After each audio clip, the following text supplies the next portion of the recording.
ஓம் come கணபதியே நமக. மேஷராசி அன்பர்களே, உங்களது வாழ்க்கையில் இது நாள் வரைக்கும் எவ்வளவோ பாடுபட்டிருந்தாலும் இப்போ நவகிரகங்களால் என்னென்ன மாற்றங்கள் ஏற்படுதுன்னு சொல்லிட்டு பார்க்கலாங்க. நவகிரகங்கள் உங்களுக்கு பெரும்பாலும் நல்ல அமைப்பில் தான் இருக்குது. இருந்தாலும் சில இடங்களில் சரியான அமைப்பு இல்லைனாலும் நீங்கள் அதை சரியாக செய்தால் மட்டும் போதும். எளிமையான முறையில் சொல்கிறேங்க, இதன்படி ஓரளவுக்கு உங்களை நீங்கள் பக்குவப்படுத்திக்கிட்டிங்கன்னா வாழ்க்கையில் ஜெயிச்சிடலாம். மேஷராசிக்காரர்கள் எப்பொழுதும் எல்லோரையும் தன்னை போலவே பாவிப்பவர்கள் தான். எல்லாரையும் ஒரே மாதிரி தான் பார்ப்பீங்க. பணம் இருந்தாலும் அவ்வளோதான், பணம் இல்லைனாலும் அவ்வளோதான், ஒரே மாதிரியே தான் வச்சுருப்பீங்க. பெருசாக தூக்கி வச்சு கொண்டாடவும் மாட்டீங்க, இறக்கி கீழே போட்டு மிதிக்கவும் மாட்டீங்க. நியாயமாக நடந்துக்கக்கூடிய ஆட்கள் தான். இப்படிப்பட்ட மேஷராசிக்கு ராசிநாதன் யாருன்னு பார்த்தீங்கன்னா செவ்வாய் பகவான். செவ்வாய் உங்களுக்கு நல்ல இடத்துல இருந்து நிறைய மாறுதலை தாங்க கொடுக்குறாரு. இது நாள் வரைக்கும் ஏதோ ஒரு பிரச்சனை இருக்கிற மாதிரியே இருந்தாலும் இப்போ செவ்வாய் உங்களுக்கு நிறைய மாற்றத்தை கொடுக்குறாரு. ஒன்றும் இல்லை, நீங்கள் முருகர் வழிபாடு தொடர்ந்து பண்ணுங்க. முருகனை மட்டும் கெட்டியமாக பிடிச்சிக்கிட்டு வழிபாடு பண்ணிட்டாலே போதுங்க. வாழ்நாள் முழுக்க இதை செஞ்சு தான் ஆகும். உங்கள் ராசிநாதன் எப்பொழுதும் உங்களுக்கு சப்போர்ட் பண்ணுவார். எந்த பிரச்சனையும் எவ்வளோ பெரிய கிரகம் சரியில்லைனாலும் சரிங்க, முருகர் உங்களை எந்த விதத்திலும் கைவிடவே மாட்டார். தொடர்ந்து நம்பிக்கையோடு வழிபாடு செய்யுங்க, மாறுதல் ஏற்படும். வண்டி வாகனம் வாங்குறதா இருந்தாலும் வாங்கலாம். இடம் வீடு கட்டுறது, இல்லை புதுசாக இடம் வாங்கி போகிறேன், இல்லை ஏற்கனவே இருக்கிற வீட்டை புதுப்பிக்க போகிறேன், ஏதோ ஒரு விதத்தில் நீங்கள் இதெல்லாம் செய்யலாம். செவ்வாய் சரியான அமைப்பில் தான் இருக்குது. நல்ல செலவாயும் அமையும் உங்களுக்கு. ஆனால் கடன் வாங்கி மட்டும் எதுவும் பண்ணக்கூடாதுங்க. கடன் வாங்கி ஏதாவது செய்தால் கடன் அடையாது. அது பேங்க் லோனாகவே இருந்தாலும் சரி, அவ்வளோ சீக்கிரம் உங்களால் கட்டிட்டு வெளியே வரவே முடியாது. பல நாட்கள் ஆகலாம்.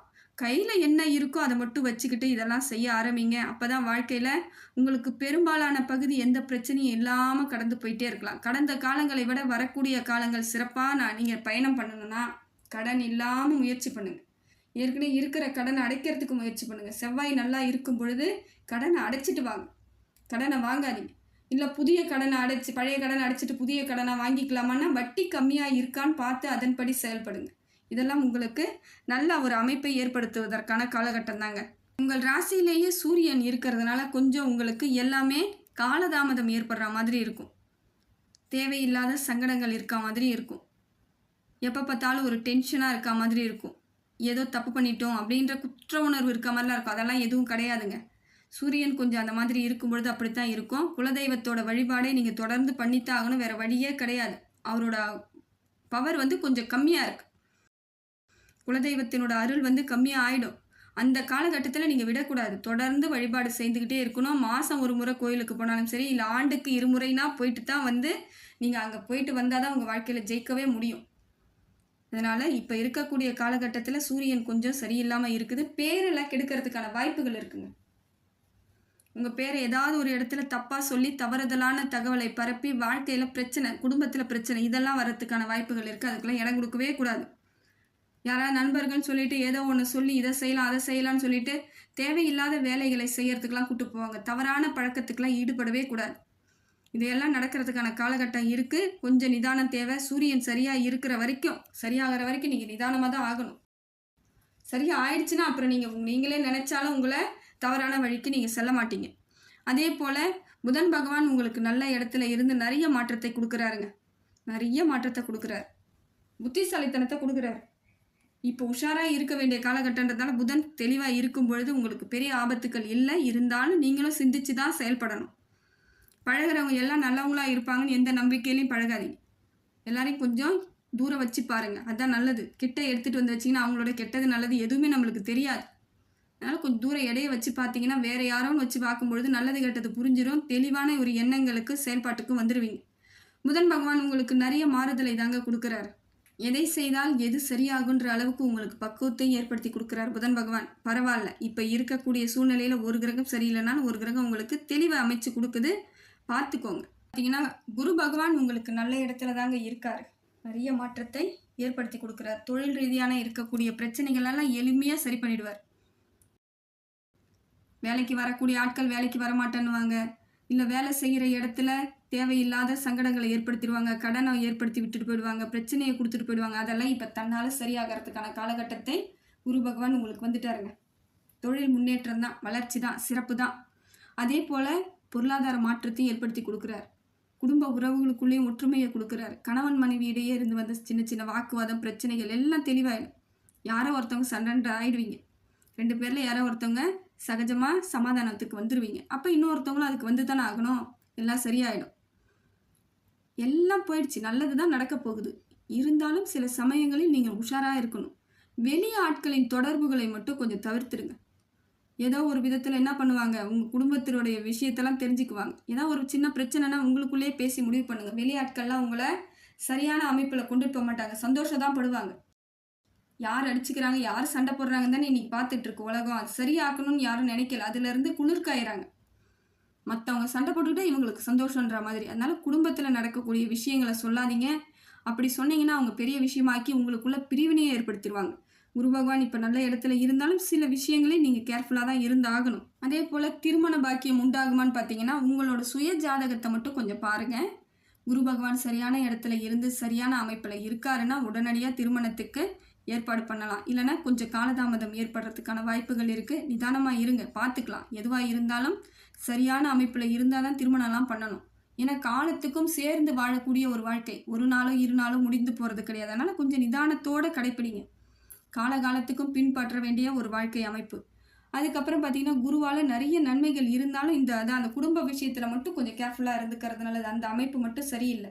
மற்றவங்களும் உங்களுக்கு பஞ்சாயத்துக்கு வரக்கூடாது, நீங்களும் வேறு யார் வீட்டுக்கும் பஞ்சாயத்துக்கு போகக்கூடாது. அந்த கணவன் மனைவி இடையே இருக்கக்கூடிய பிரச்சனைகளுக்கு வேறு வெளியாட்கள் வந்தாலே சரியாகாதுங்க அந்த பிரச்சனை. அவங்க 2 பேருமே சேர்ந்து பேசினாலே முடிவுக்கு வந்துடும். அது ஒரு நல்ல அமைப்பாக தான் இருக்கும். பிரச்சனைக்குள்ளே யாரையும் உள்ளே விட்டுறாதீங்க.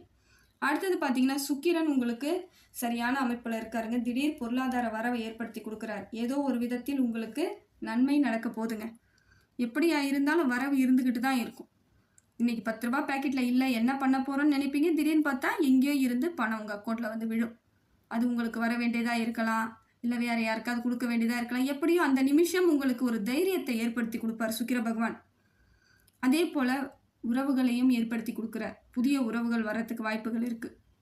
மேஷராசிக்காரர்களின் பிள்ளைகளுக்கு திருமணம் செய்ய போகிறீங்கன்னா ஒரு புது உறவு வரதான் செய்யும். இதெல்லாம் நல்ல உறவுகளாகவும் இருக்கலாம். சந்தோஷமாக ஏற்றுக்குவீங்க. நிறைய இடத்துல நல்ல சுபவிரய செலவும் பண்ணக்கூடிய ஆட்களாக இருக்கிறீங்க. நல்லபடியாக பண்ணுவீங்க. காலம் உங்களுக்கு கனிவான அமைப்பை ஏற்படுத்தி கொடுக்குதுங்க. சரியாக பயன்படுத்திக்கிட்டிங்கன்னா இதில் வெற்றி தான். சந்திரன் உங்களுக்கு சரியில்லாமல் இருக்குதுங்க. சந்திரன் உங்களுக்கு சரியில்லாத அமைப்பில் இருந்துக்கிட்டு மனசுக்குள்ள தேவையில்லாத சங்கடங்களை ஏற்படுத்துவார். எப்பயுமே ஒரு பதட்டமாக இருக்க மாதிரி இருக்கும். அங்கன்னா ஒரு விஷயமே இருக்காது, ஆனால் பதட்டம் மட்டும் இருக்கும். ஏன் எதுக்குன்னு உங்களுக்கு புரியாது. இது எல்லாம் மாறக்கூடிய அமைப்பு எப்போன்னு பார்த்தீங்கன்னா சந்திரன் கொஞ்சம் மாறும்பொழுது மாறிடும். இஞ்சி சேர்த்துக்கோங்க உணவில், வேறு வழியே இல்லை.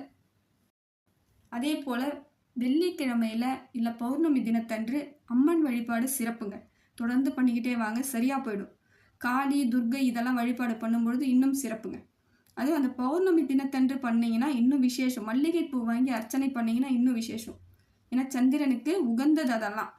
இதெல்லாம் தொடர்ந்து பண்ணிங்கன்னா வாழ்க்கையில் மாறுதல் ஏற்பட்டுருங்க. சந்திரனால் பெரிய பிரச்சனைகள் எதுவும் உங்களுக்கு வராது. நிறைய முன்னேற்றத்திற்கான வழிவகையை ஏற்படுத்தி கொடுத்துருவார் சந்திர பகவான். மனசு தெளிவாக இருந்தாலே முன்னேற்றம் தாங்க வாழ்க்கையில். அடுத்தது பார்த்தீங்கன்னா சனி பகவான் உங்களுக்கு சுமாரான பலனை தாங்க கொடுக்குறாங்க. ஜாக்கிரதையாக இருக்க வேண்டிய காலகட்டத்தில் தான் இருக்கீங்க. ஆனால் பயப்பட தேவையில்லை. பயப்படவே பயப்படாதீங்க. சுபவிரய செலவாக இருந்தால் வீடு கட்டுறது இல்லை பிள்ளைங்களுக்கு திருமணம் பண்ணுறதெல்லாம் பண்ணுங்கள். இல்லையா வேறு எதுக்குமே செலவே பண்ணாதீங்க. கையில் கெட்டியமாக பிடிச்சி வச்சுக்கோங்க. பண்ணி தான் ஆகணும்னா பண்ணணும், இல்லைனா செலவு பண்ணவே பண்ணாதீங்க. அப்படி இருந்தால் விரயம் ஆகாமல் தவிர்த்துக்கலாம். இல்லைன்னா நீங்கள் ₹1 எடுத்து தானே செலவு பண்ண போகிறேன்னு அலட்சியமாக எடுத்திங்கன்னா கையில் உள்ள அத்தனையும் போகிறதுக்கான சூழ்நிலையை சனி பகவான் ஏற்படுத்தி விட்டுருவார். முடிந்த வரைக்கும் பொறுமையாக இருங்க. ஹனுமன் வழிபாடு சிறப்பு. தேவையில்லாதவர்களுடன் கூட்டணிலாம் வச்சுக்காதீங்க. பழக்க வழக்கமே வச்சுக்காதீங்க. இப்போ கூட்டு போய் எங்கேயாவது உங்களை கூட்டு போய் விட்டுட்டு அழகாக அவங்க தப்பிச்சு வந்துடுவாங்க. நீங்கள் பிரச்சனையில் மாட்டுவீங்க. ஒன்றும் இல்லாமல் நிற்பீங்க. கையில் பைசா இல்லாமல் நிற்கும் பொழுது ஒன்றுமே பண்ண முடியாது. எந்த பிரச்சனையும் உங்களால் சரி கட்ட முடியாது. குடும்பத்துக்குள்ளேயும் பெரிய சிக்கல்கள் ஏற்பட்டு போயிடும். உங்களுக்கு என்ன தகுதியோ அதற்கு தகுந்தாற்போல் உள்ளவர்களுடன் மட்டும் பழகுங்க. ரொம்ப லோ கிளாஸும் பழக வேணாம், ரொம்ப ஹை கிளாஸும் பழக வேணாம். உங்களுக்கான ஆட்களோடு பழகும் பொழுது பெரிய பிரச்சனைகள் ஏற்படாது. அவங்களுக்கு உங்களை பற்றி புரியும். அதே மாதிரி உங்களுக்கும் அவங்கள பற்றி புரியும். புரிதல் இல்லாமல் சில இடங்களில் பழக்க வழக்கங்கள் ஏற்பட்டு தாங்க நிறைய சங்கடங்களை ஏற்படுத்திடுறாங்க. அதே போல் நம்பிக்கையாக இருக்கிறவங்க கூட மட்டும் பழக முயற்சி பண்ணுங்கள். நம்பிக்கை இல்லைன்னா பழகவே பழகாதீங்க. அவங்க யாராக இருந்தாலும் பரவாயில்ல, விட்டு விலகிட்டு போய்கிட்டே இருங்க. ஏன்னா சின்னதாக ஆரம்பிக்கிற பிரச்சனை தான் பெருசாக முடிஞ்சிடும். ஏன்னா காலங்கள் இன்னும் நிறைய காலங்கள் நீங்கள் சனி பகவானோடு பயணிக்க வேண்டிய காலகட்டத்தில் இருக்கிறதுனால கொஞ்சம் நிதானம் வேணும், பொறுமை வேணும், பொறுப்பு வேணும். பொறுப்போடு செயல்படணும், நியாயமாகவும் இருக்கணும், எந்த விதத்திலும் மற்றவர்களுக்கு இடைஞ்சலே கொடுக்காத அளவுக்கு இருக்கணும். இதெல்லாம் இருப்பீங்க. இருந்தாலும் சில இடங்களில் உங்களை தெரியாமலோ உங்களை அறியாமலோ செய்யும் சின்ன மிஸ்டேக்கால தான் பெரிய பெரிய விளைவுகளை சந்திக்க வேண்டியதாக இருக்கும். பொருளாதாரம் மட்டும் கொஞ்சம் கெட்டியமாக பார்த்துக்கோங்க. பொருளாதார வரவெல்லாம் கொடுக்குறாரு. அதேமாதிரி தேக ஆரோக்கியத்தையும் பார்த்துக்கணும்.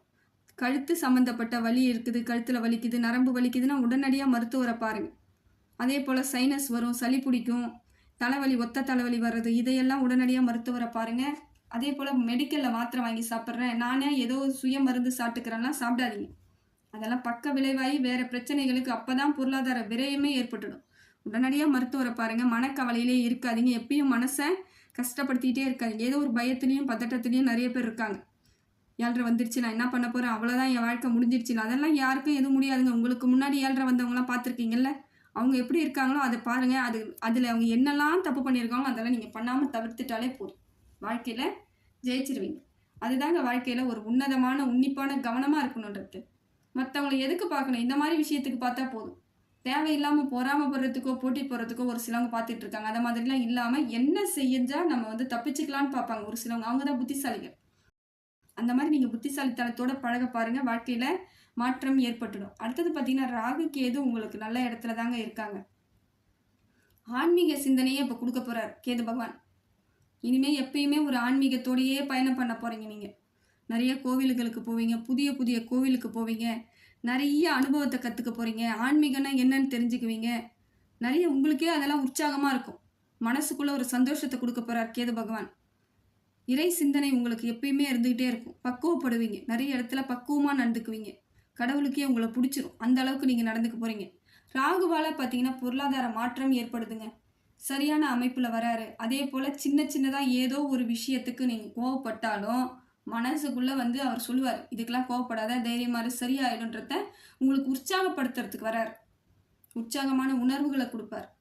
வீட்டுக்குள்ளே நிம்மதியாக இருக்கணும், வீட்டு உறவுகள்லாம் ரொம்ப முக்கியம்னு சொல்லுவார். இதையெல்லாம் நீங்கள் தெளிவாக புரிஞ்சுக்கிட்டாலே போதுங்க. வாழ்க்கையில் பெரிய பிரச்சனைகளை எளிமையாக சந்திச்சுட்டு போயிட்டே இருக்கலாம். அதெல்லாம் ஒன்றுமே இல்லைன்னு ஆக்கிடுவீங்க, தவிடுபடி ஆக்கிடுவீங்க.